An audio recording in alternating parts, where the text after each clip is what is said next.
Drag in its present form is a social commentary on the role of women in the world and the workplace, and men's roles. It's an act, it's a job, it's not something we do. Well, we definitely do it because we like dressing up in ladies' clothes, but it's not something we do solely because we just want to look pretty. It's rooted in something very necessary, and having someone outside of society pointing and saying, "What do you think about that? Why does that work? Let's look at the way that works. Why does it work? Is there another way? Is there something better?" So it's like that duality of being able to sit as an outsider and still comment on what's going on the inside in society. So it's really not something to be afraid of. It's something to really be celebrated and studied. People don't understand the difference between drag and trans. I think it's the same thing, but it's not even close. A trans person takes their identity very seriously. A drag queen is there to mock identity. They're not the same thing at all.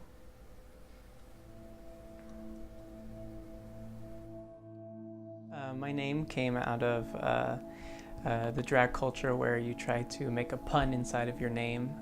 Usually they are able to be something about your past or something you stand for, let them know about your style. Mine is a little about my past with anorexia and with just the social issues around the female figure. Drag and my eating disorder go hand in hand because it's my way of being able to comment on it, on our society's view of women and what women and men and what we're all supposed to ideally look like. I make sure that my drag aesthetic, what I look like, is very thin. I wear a corset. I make sure that everything I do is a silhouette that accentuates my body shape to an extreme.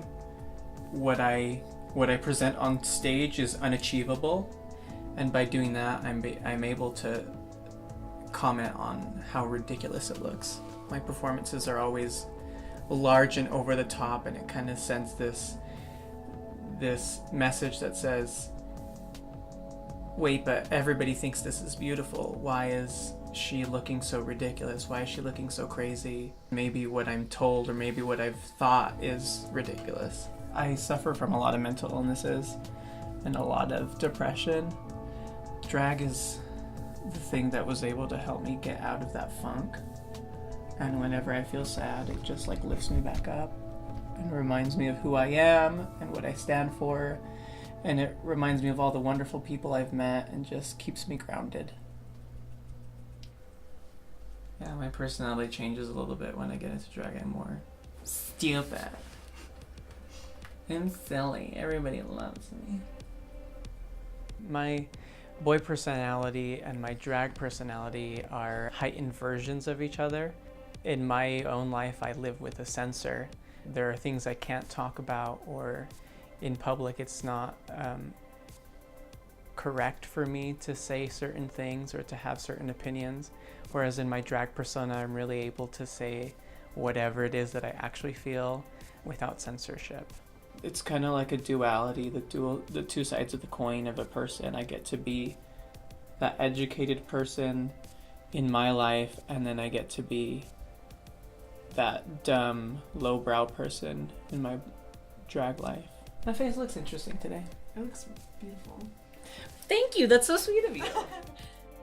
My personality tends to become amplified and get a little bit more crazy as I get into drag, because I'm allowed to say more things. I'm allowed to really play around.